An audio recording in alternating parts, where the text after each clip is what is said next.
إن الحمد لله نحمده ونستعينه ونستغفره ونعوذ بالله من شرور أنفسنا ومن سيئات أعمالنا من يهده الله فلا مضل له ومن يضلل فلا هادي له أشهد أن لا إله إلا الله وحده لا شريك له وأشهد أن محمدا عبده ورسوله يا أيها الذين آمنوا اتقوا الله حق تقاته ولا تموتن إلا وأنتم مسلمون أما بعد فإن أصدق الحديث كتاب الله وخير الهدي هدي محمد صلى الله عليه وسلم وشر الأمور محدثاتها وكل محدثة بدعة وكل بدعة ضلالة وكل ضلالة في النار. Ma'asyiral muslimin, jamaah salat Jumat yang dimuliakan oleh Allah. Sebagaimana yang kita ketahui bersama bahwasanya Allah Subhanahu wa taala menciptakan kita untuk beribadah kepadanya. Sebagaimana yang Allah Subhanahu wa taala jelaskan hal ini di dalam kitabnya. Allah Subhanahu wa taala berfirman, "Wa ma khalaqtul jinna wal insa illa liya'budun." Dan tidaklah aku ciptakan jin dan manusia kecuali agar mereka beribadah kepadaku. Dan juga Allah Subhanahu wa taala telah mengkhabarkan kepada kita tentang musuh bapa kita, yaitu iblis. Di mana iblis sangat tidak menyukai adanya penciptaan Adam alaihi salatu wassalam. Dan iblis tidak suka ketika iblis diperintahkan untuk sujud kepada bapa kita Adam alaihi salatu wassalam atas perintah Allah Rabbul Alamin. Maka Allah Subhanahu wa taala mengusirnya, menghinakannya, maka jadilah dia termasuk ke dalam golongan orang-orang yang terhina.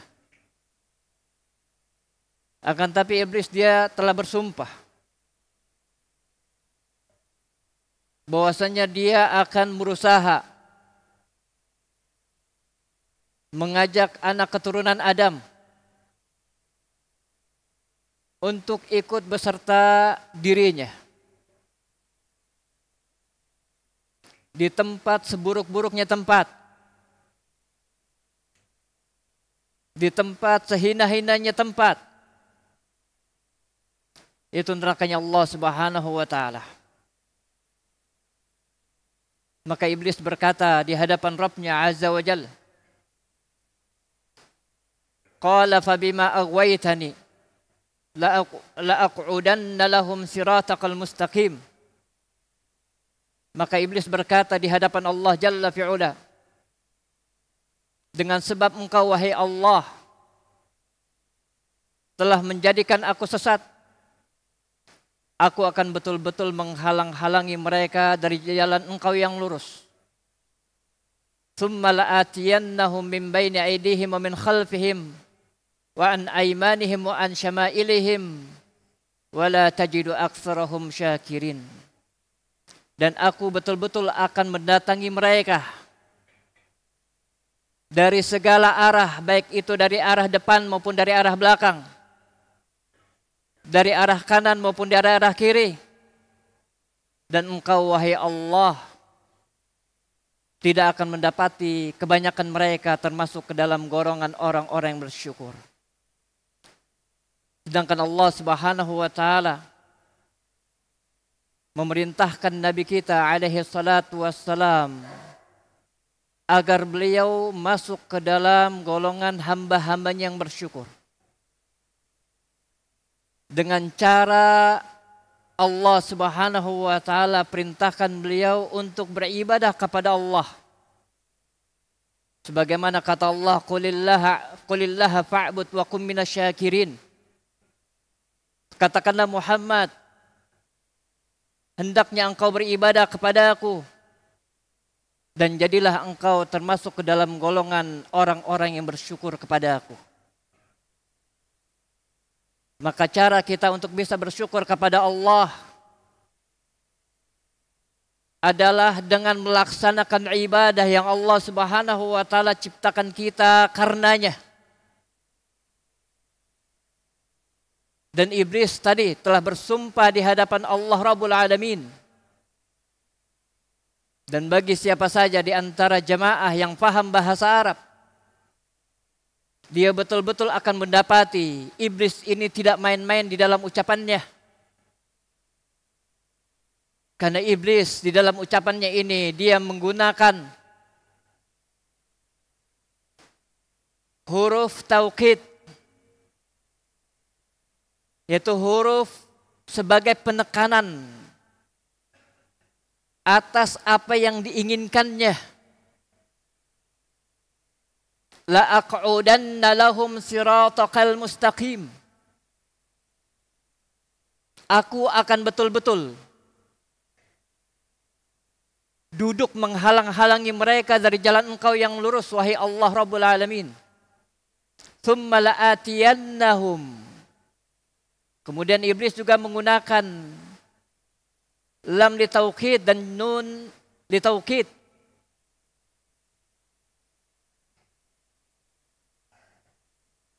Untuk menyatakan bahwasanya apa yang dia inginkan kepada anak Adam agar mereka tersesat, betul-betul dia akan laksanakan. Dan iblis telah berhasil dalam upayanya ini. Dan Nabi kita Muhammad alaihi salatu wasallam pun juga telah memperingatkan kita dari tipu daya iblis. Dan dikarenakan iblis tahu bahwasanya anak Adam ini tinggal di dunia, maka iblis akan memberikan angan-angan kepada mereka, sehingga mereka melupakan tempat tinggal mereka yang pertama, yaitu negeri akhirat. Dan Allah Rabbul Alamin di banyak ayatnya telah menurunkan kepada Nabi kita Muhammad alaihi salatu wassalam ayat-ayat yang berisi tentang tercelaknya dunia. Allah Subhanahu wa taala mengatakan bahwasanya kehidupan dunia adalah sebagai tempat permainan dan senda gurau, berbangga dengan banyaknya harta dan anak. Dan juga dalam ayat yang lain Allah Subhanahu wa taala sebutkan bahwa dunia itu adalah tempat yang melalaikan. Kesenangan yang Allah Subhanahu wa taala berikan di dunia ini adalah kesenangan yang menipu. Allah Subhanahu wa taala tidak puji sedikit pun dari dunia ini, kecuali Allah Subhanahu wa taala jadikan dunia ini untuk para hambanya sebagai tempat wasilah agar dia bisa melaksanakan tujuan Allah Subhanahu wa taala menciptakan mereka, yaitu agar menjadi wasilah untuk beribadah kepada Allah Rabbul Alamin, bukan sebagai wasilah untuk tempat bersenang-senang sebagaimana layaknya hayawan. Maka syaitan menggiring manusia untuk hidup layaknya hayawan,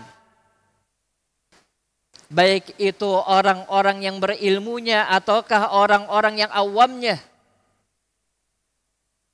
Maka semuanya akan digiring untuk mencintai dunia.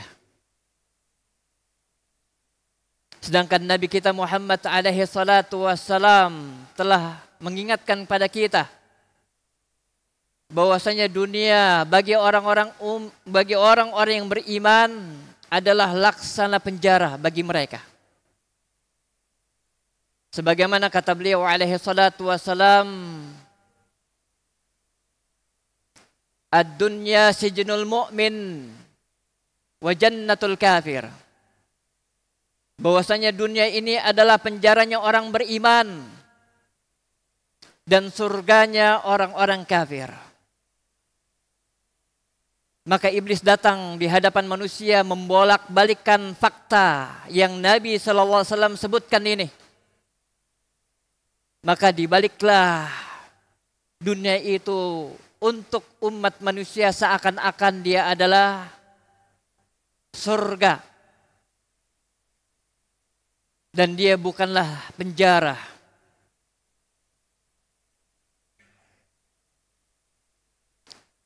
Dan iblis akan menghias-hiasi segala kemaksiatan yang umat manusia ini lakukan,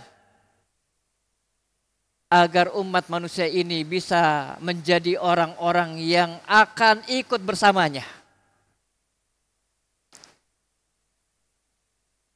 Maka dari itu Nabi SAW memperingatkan kita dari bahaya dunia. Fattaqud dunya. Takutlah kalian kepada dunia. Walaupun dunia itu adalah tempat yang indah, akan tapi hendaknya kalian takut terhadap dunia.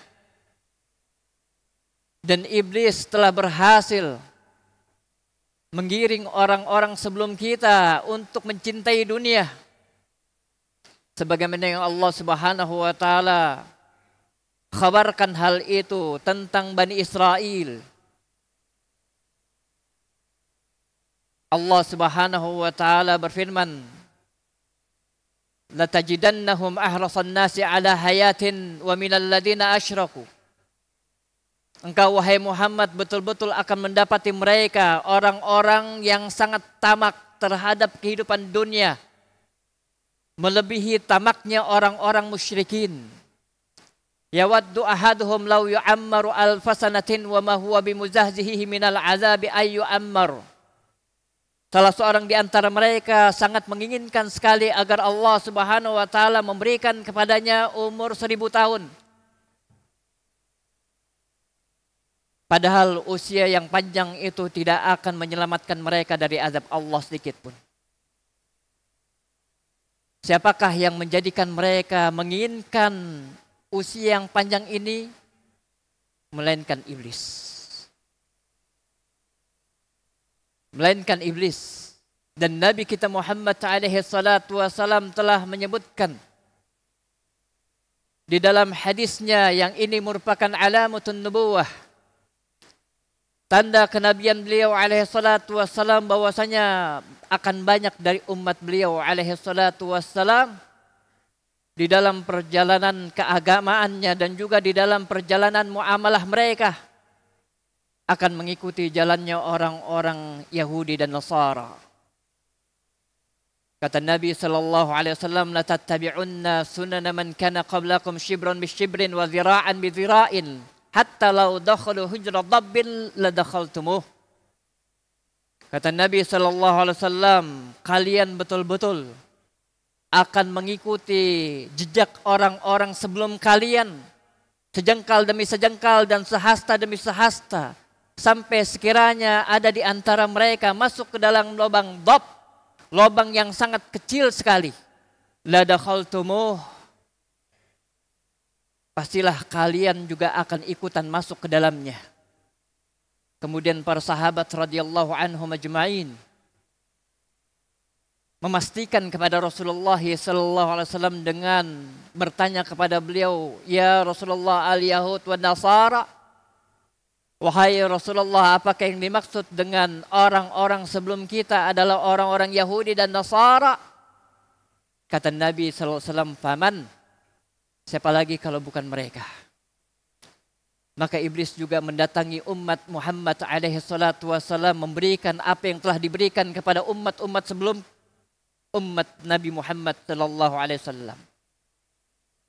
Dan agar keinginan iblis ini, tujuan iblis ini bisa terrealisasi, dan agar banyak dari umat Muhammad SAW cinta kepada dunia, maka iblis memiliki dua senjata. Senjata yang pertama adalah tamak, rakus terhadap dunia. Dan yang kedua adalah cinta pujian. Dan inilah yang diisyaratkan oleh Nabi sallallahu alaihi wasallam di dalam hadis yang mulia, kata beliau alaihi salatu wassalam, "Madzibani ja'iani ursila fi ghanamin bi afsadalaha min hirsil mar'i 'alal mal wasyaraf lidinihi." Kata Nabi sallallahu alaihi wasallam, tidaklah ada 2 ekor serigala yang sedang kelaparan, yang dia dilepas di tengah-tengah kerumunan kambing, lebih berbahaya, tidak lebih berbahaya daripada keinginan seseorang terhadap harta dan jabatan yang itu akan dapat merusak agamanya. Maka melalui 2 senjata inilah iblis datang kepada umat Nabi Muhammad sallallahu alaihi wasallam dalam rangka untuk merusak agama mereka. Aqulu qouli hadza wa astaghfirullah li wa lakum.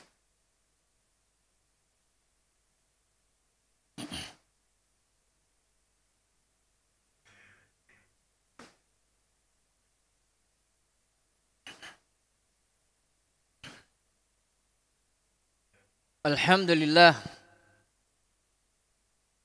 hamdan katsiran thayyiban mubarakan fih kama yuhibbu rabbuna wa yarda. Wassalatullahi wa salamuhu ala nabiyyina Muhammadin wa ala alihi wa ashabihi wa man tabi'ahum bi ihsanin ila yaumiddin, amma ba'd. Ma'asyiral muslimin, jamaah salat Jumat yang dimuliakan oleh Allah. Sebagaimana yang diisyaratkan oleh Nabi sallallahu alaihi wasallam tadi, bahwasanya seorang hamba yang sangat cinta terhadap harta, yang sangat cinta terhadap kedudukan, orang ini lebih berbahaya daripada serigala yang lapar. Maka syaitan datang kepada umat Muhammad sallallahu alaihi wasallam melalui 2 pintu ini.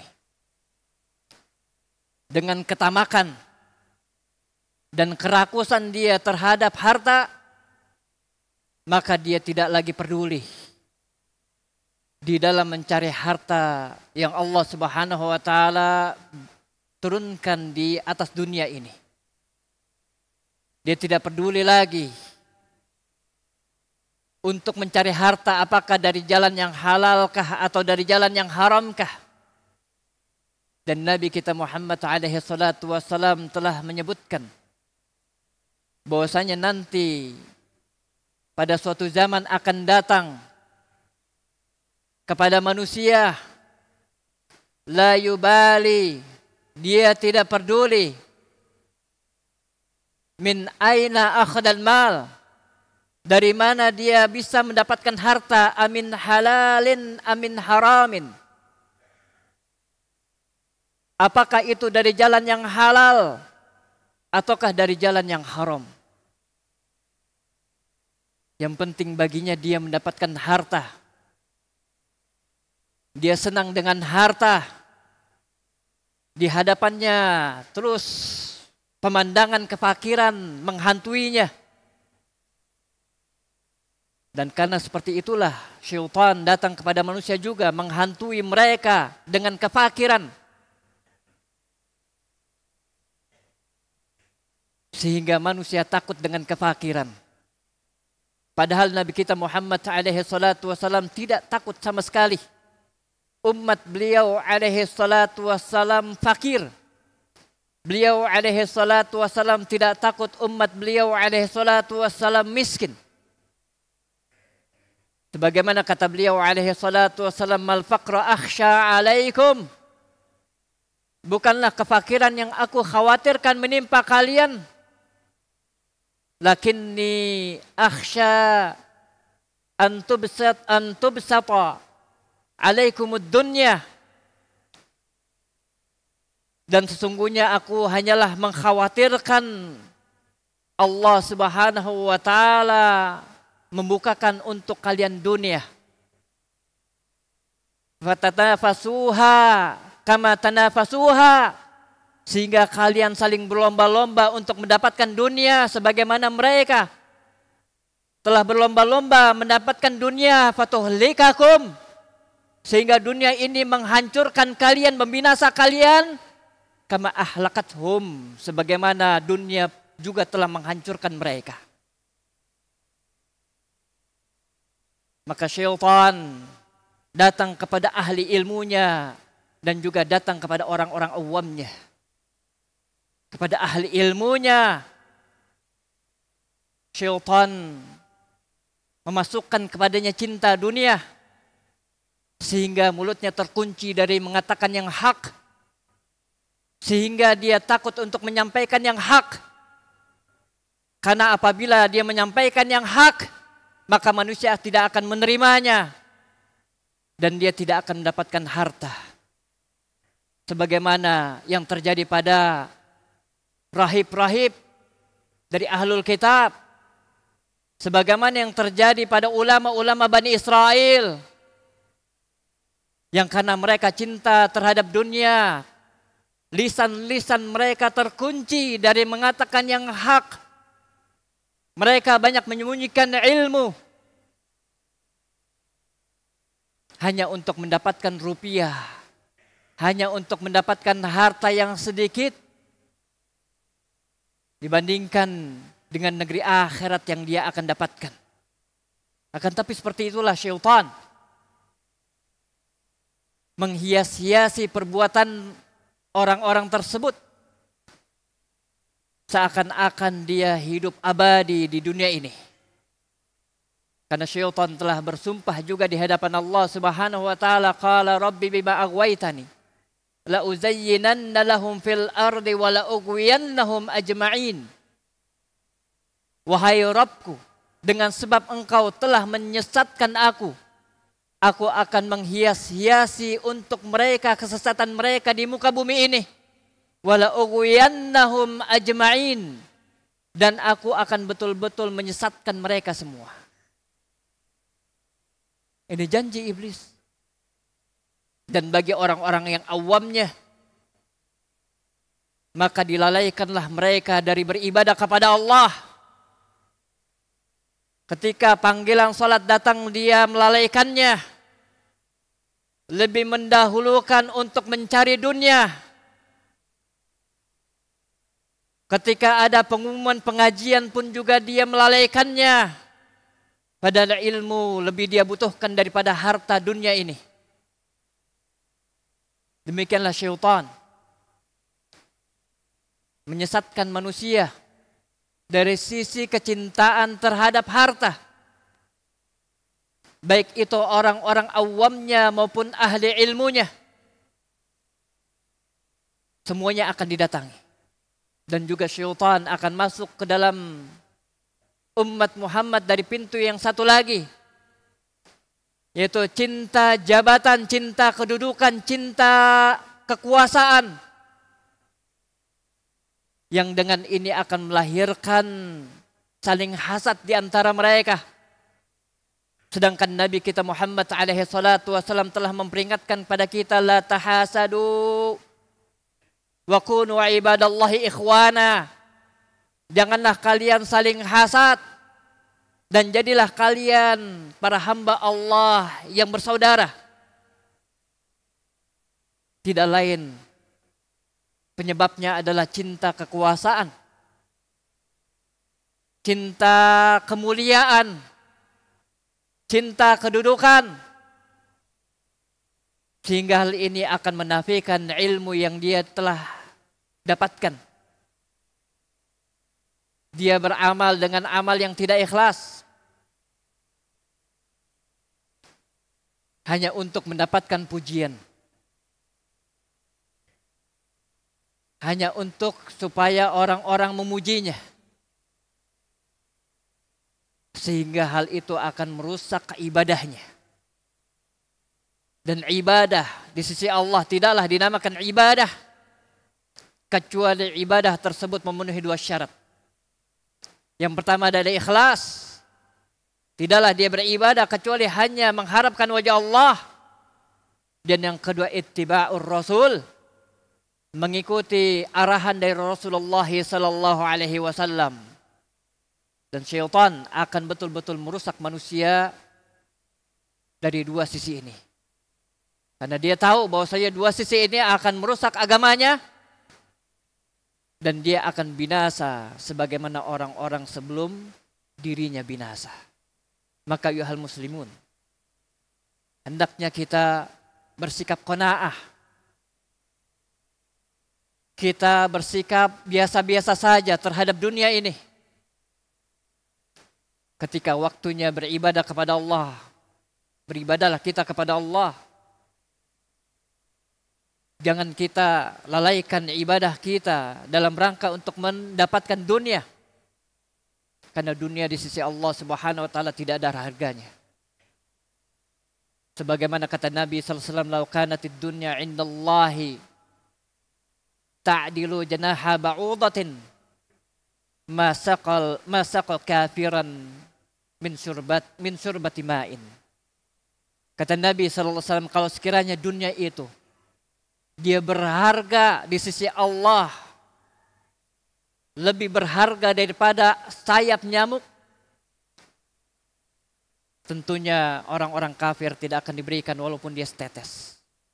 Jadi dunia ini di sisi Allah Subhanahu wa taala tidak ada harganya. Maka jangan kalahkan tujuan penciptaan Allah untuk kita, yaitu agar kita beribadah, dengan dunia yang hina ini.